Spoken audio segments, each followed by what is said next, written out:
Kitang-kita ko sa mga mata ni Sofia yung takot niya kay Earl. Malaking tulong na rin na dininay mo sa harap ni Earl na wala talagang namamagitan sa inyong dalawa. Tingin mo tama yung ginawa ko? Mas magandang manahimik ka na lang, okay? Para wala nang gulo. Yes, Attorney Cabatu. May meeting kayo with Tessa? Ano yan? Mr. Villarasa is withdrawing all of his investments from Real Beauty. No, he can't do that! Sofia, hi. Rico, hindi ito ang tamang oras. Andito lang si Earl sa bahay. Ayoko na madagdagan pa yung mga paghihinala niya.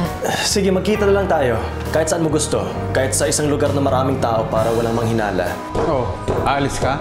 Oo, pupunta kasi ako ng simbahan eh. Paki ko nga yung susi ng kotse ko. Malakad ka rin. Gusto ko lang masiguro na sa simbahan ang punta ni Sofia. Ito ng huling beses na makikipagkita ako sa'yo. Pinibigay ko na sa'yo kung anong gusto mo, Sofia. Pinapakawalan na kita. Pinapalayo na kita, Sofia. Wala ngayon, hindi na kita guguluhin. Hindi na kita kukulitin. At hindi ko na rin ipipilit ang sarili ko sa'yo. I have to do this. I have to. Dahil itong tama at itong dapat.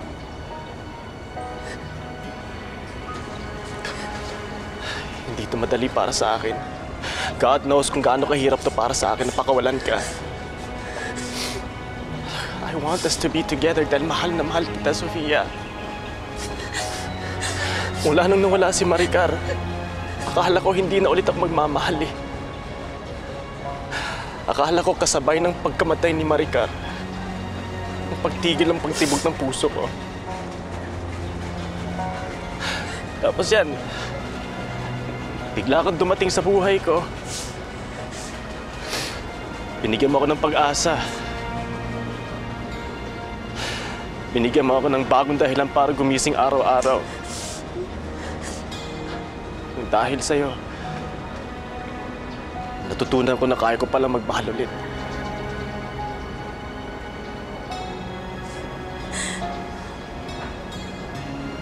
Rico, mahal din kita. Kaso alam naman natin pareho na mali ito, di ba? Na kahit na anong gawin natin, hindi talaga po pwede. I'm sorry. I'm sorry kung mahina ako at hindi ko kayang ipaglaban yung nararamdaman ko para sa'yo. Huwag. Wala akong dapat hingin ng tawad, Sofia. Kung meron dapat sisihin dito, ako lang yon. Dahil sa katangahan ko, sa lahat ng tao pwede kong mahalin, ikaw pa. Ang taong pag-aari na ng iba. Ang tanga ko lang talaga na umasa ako na may pag-asa pa tayo eh.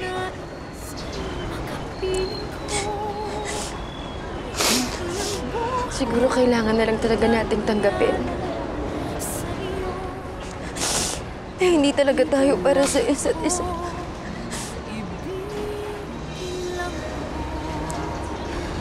Sana maging masaya ka sa buhay na pinili mo. Sana maging masaya kayo ni Paul.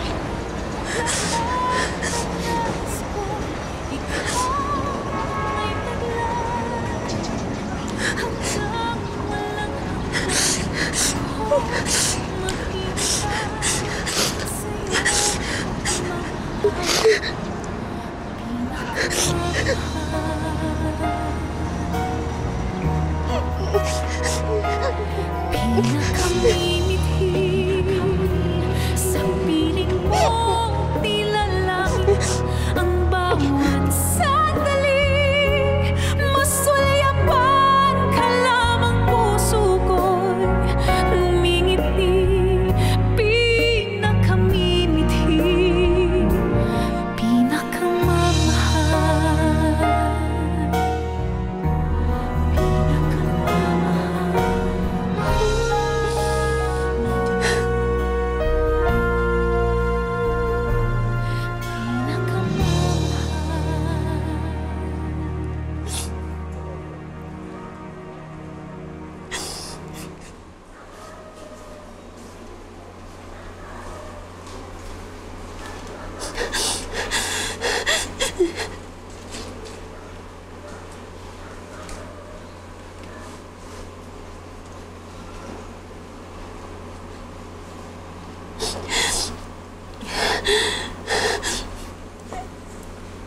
Sofia?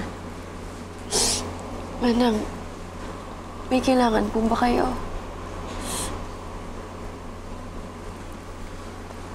Anong nangyari? Wala na po si Rico. Pinakawalan niya na po ako.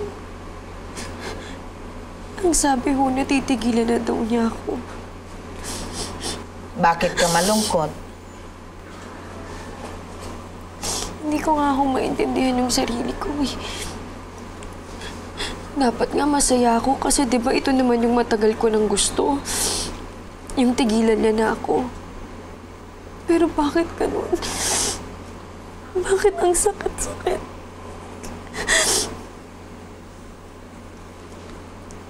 Kinukumbinsi ko yung utak ko na ito yung tama. Pero iba naman yung sinasabi ng puso ko. Manang, ang sakit-sakit.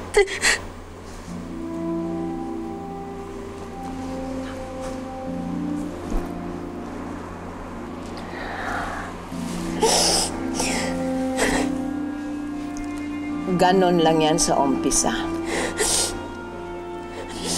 Mawawala din yan. Sana nga po. Sana nga ito na yung simula na hinahanap ko. Para maibigay ko na rin ang buong-buo ang sarili ko kay Earl.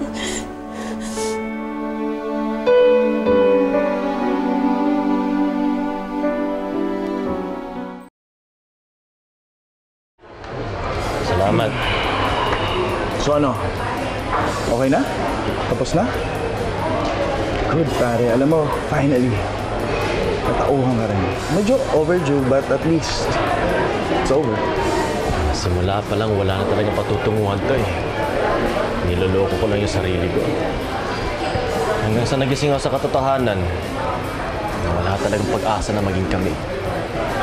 Medyo nakakainayang lang. Alam mo yun? I mean, mahal mo siya, tapos inamin niyo sa'yo mahal ka na, tapos ganito yung ending. Alam mo ba, totoo yung kanta. Sometimes, love just ain't enough. Willing din naman ako na ipaglaban siya eh. Iniwan ko nga si Tessa para sa kanya, di ba? Pero I guess, hindi niya ako ganun kamahal para akong piliin niya. At the end of the day, ka-Earl pa rin siya.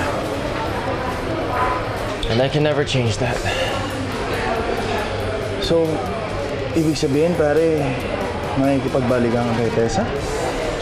Hindi naman porke tigilan ko si Sofia, hindi ko na siya mahal. Siya pa rin ang laman ng puso ko. At kung hindi ko na siya makakasama, mas pipiliin ko na maging mag-isa ako kaysa maghanap ng kapalit niya.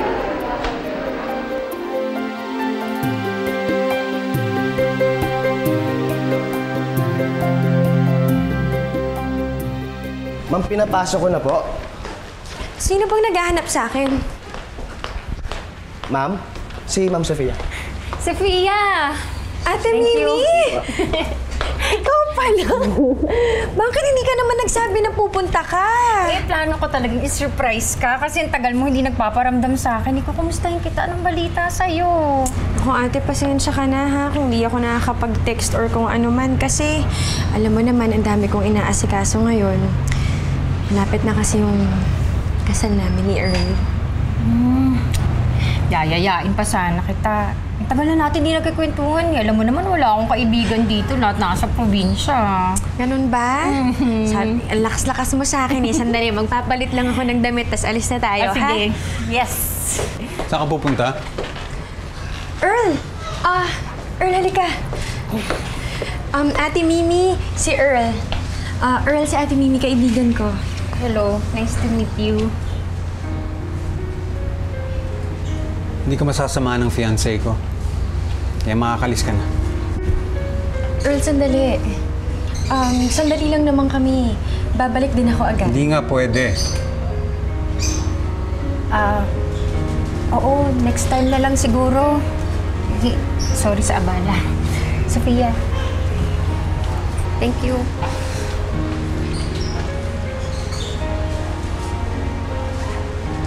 Earl, bakit mo naman binastos yung bisita ko? Wala akong pakialam kahit santo pa yung babaeng yan. Pag sinabi kong dito ka lang, yan ang masusunod. Hindi ka makakalis ng bahay na ito nang walang permiso. Naiintindihan mo?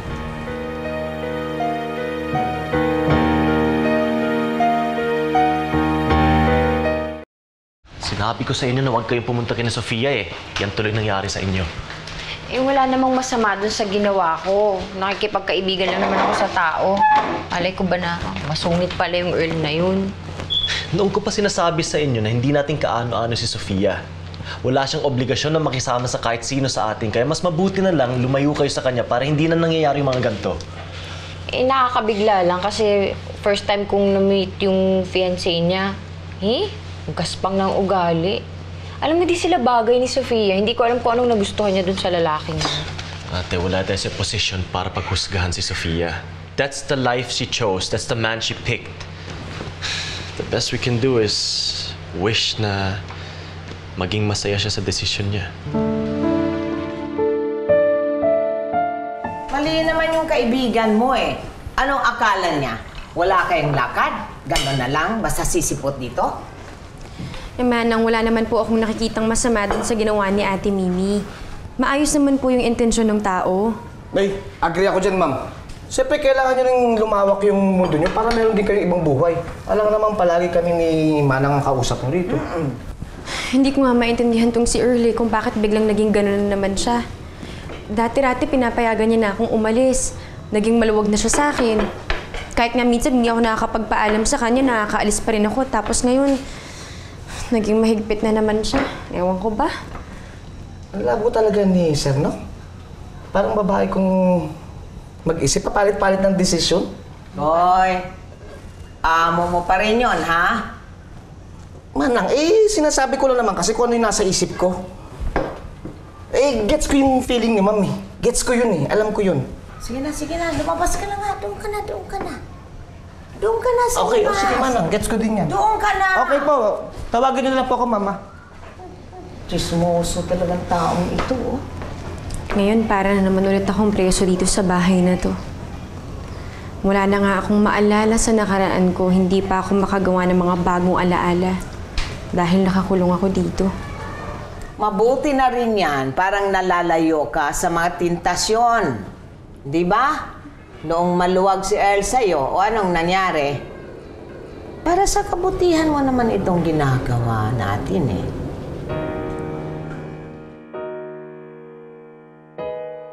I need Dr. Villarasa to assist my operation. I'm sorry, ma'am, but Dr. Villaraza is no longer with the company. But we have other doctors who are just as good as him. Hindi. Siya ang gusto ko. I've been his patient for so many years. Kaya, hindi ko basta ipagkakatiwala ang katawan ko kung kanino lang. I understand, ma'am. If you want, I can be there in your operation to assist the doctor. Is that fine? Ikaw? Hindi ka naman nagtapos ng med school, hindi ba? Nagtitraining ka lang kung saan-saan.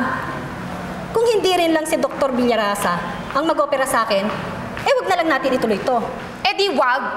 I don't need your money. Get out of my clinic. Now!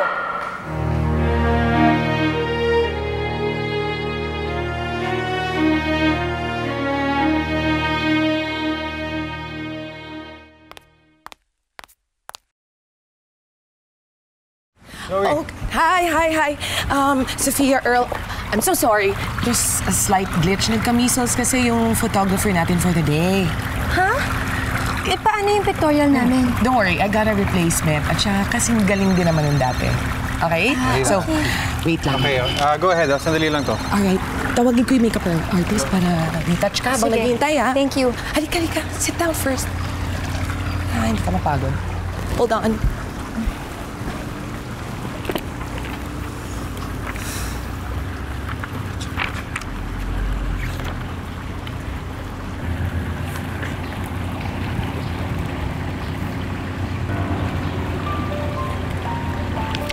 Sophia, is that really you? Oh my God, ikaw nga! How are you? Long time, kamusta ka na? Sorry, sino ka?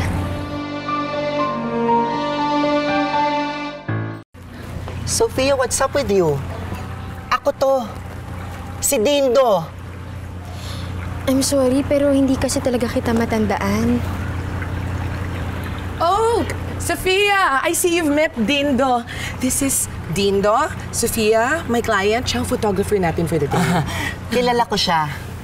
I know her way back when she was still a struggling model. But apparently, nakalimutan na niya ako. Nagka-amnesia yata ito. Pasensya ka na. Siguro sa dami ng nakatrabaho ko noon, hindi ko na matandaan. Sorry. Hi, Earl. This is Dindo, our photographer for the day. This is Earl, client ko rin. Oh, now I know why. Siya talaga yung nahanap mong kapalit.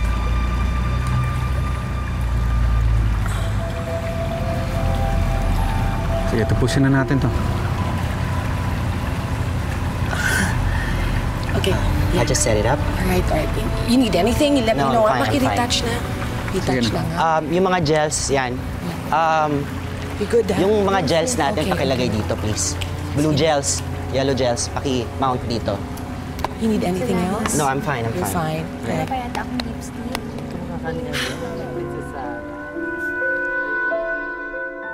Okay. Smile. Medyo tinginan kayo, tinginan.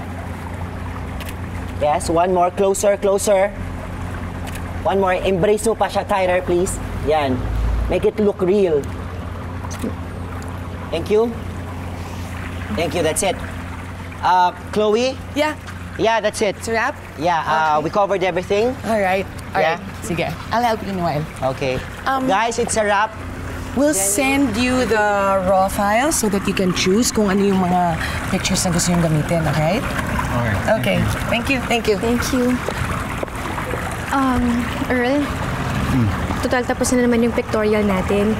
Baka naman pwedeng dumaan muna tayo sandali kila Ate Mimi. Gusto ko kasi siyang kuning supplier para sa cupcake souvenirs natin. Gumawa na siya ng mga samples na pwede nang ipakita. Baka pwedeng dumaan muna tayo. May kliyente akong kailangan puntahan sa clinic. Hindi pwede. Kung hindi ka pwede, ako na lang yung pupunta. Hindi nga pwede. Uuwi ka ng diretso pagkatapos dito. Earl naman, para naman to sa kasal natin eh. Hindi naman si Chloe para trumabaho niyan eh. Kaya ako nga siya kinuha eh. Sapat, tigilan mo na yung kakapilit dun sa Mimi na yun sa akin. Earl, bakit? Ano bang problema? Ayoko siya. Hindi maganang loob ko sa kanya. Ayoko nakikipagkita ka sa kanya. Pupunta dito si Weeboy, susunduin ka, uuwi kayo ng diretso. Okay? Huwag ka nang makulit!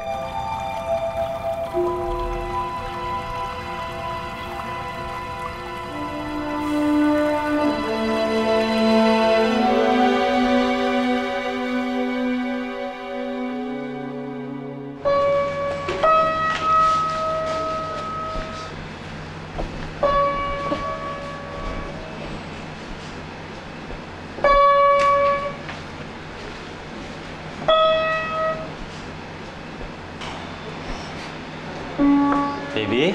Huh, what's the problem? Mahirap ba yung bagong piyesa mo?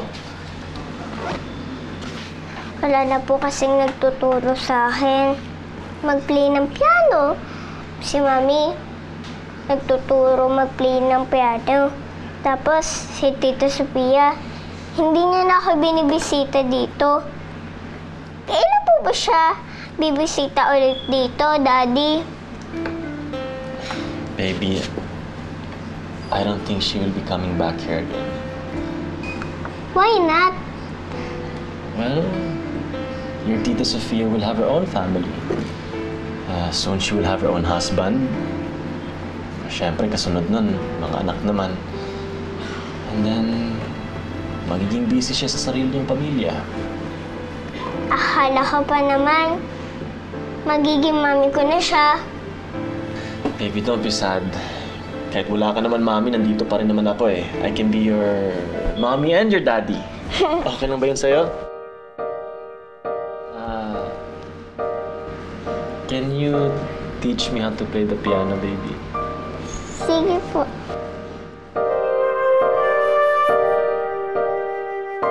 i-pack up mo na to, tapos magkita tayo sa studio.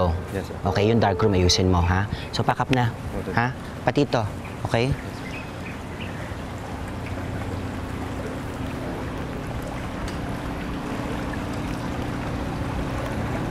Hindi pa rin nagbabago si Earl, ano? OA pa rin siya pagdating sa'yo. Napaka-overprotective. Salamat nga pala tinanggap ko tong project na to kahit medyo last minute na. Wala naman akong planong pangasin to eh. Na-curious nga ako nung sinabi ni Chloe na ikaw yung client. Hindi nga ako makapaniwala na nakipagbalikan ka kay Earl. Nung huli tayo nagkita, halos ibenta mo na ang kaluluwa mo sa demonyo.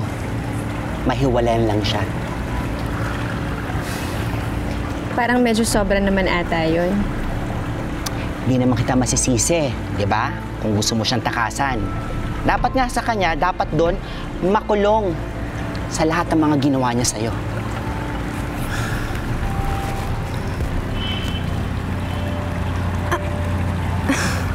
Ano pang ibig mong sabihin? Nakalimutan mo na ba? Siguro nga talagang na-damage na ni Earl yung utak mo at nagka-memory loss ka. Sofia, sinasaktan ka ni Earl. Halos mamatay ka na dahil sa pabububog niya sa'yo. Lindo, imposible yung sinasabi mo. Mahal ako ni Earl. Hindi niya ako sasaktan. Ano bang nangyayari sa'yo? You know, it's one thing to be in denial, pero parang wala kang naaalala sa lahat ng mga sinasabi ko. Lindo, nagka-amnesia kasi ako eh. Na-aksidente ako. Wala na akong matandaan sa nakaraan ko. Kaya pala. Kaya kanina pa ako naninibago sa kilos mo eh. Parang wala kang idea sa nakaraan niyo ni Earl. Pero Lindo, mabuting tao si Earl. Siya ang tumulong sa aking gumaling. Kinupkup niya ako, inalagaan. Kaya imposible ang sinasabi mo, nasaktan niya ako, hindi niya magagawa sa akin yun. Kaya kong patunayan na totoo lahat ng sinasabi ko. I have all the evidence in my studio. Sumama ka sa akin para malaman mo.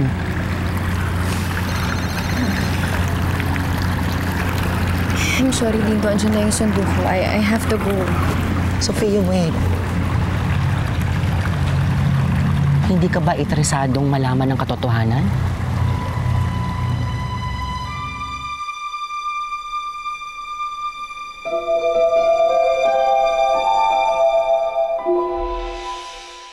Di ba sabi ko sa'yo, hindi ka pwede umalis ng bahay? Saan ka nagpunta? Bakit anong gagawin mo sa akin? Alam ko na ang lahat, Earl. Bububugin mo ko? Kagaya ng ginagawa mo sa akin noon? Alam ko na ngayon kung anong ginagawa mo sa akin. So ang theory nyo, lumayas ang fiancé nyo. Meron po ba kayong idea kung saan pumunta po si Sophia? May alam ako. Nasaan si Sophia? Sabi ni Manang Siling sa akin, malapit ka daw sa kanya. Ikaw tsaka yung Mimi na yon. Kayo lang pwede niyang puntahan. Nasaan si Sophia? Earl, hindi ko alam kung anong pinagsasabi mo. Tutlay! Nasaan si Sophia? Salamat sa pagpunta mo. Di na ka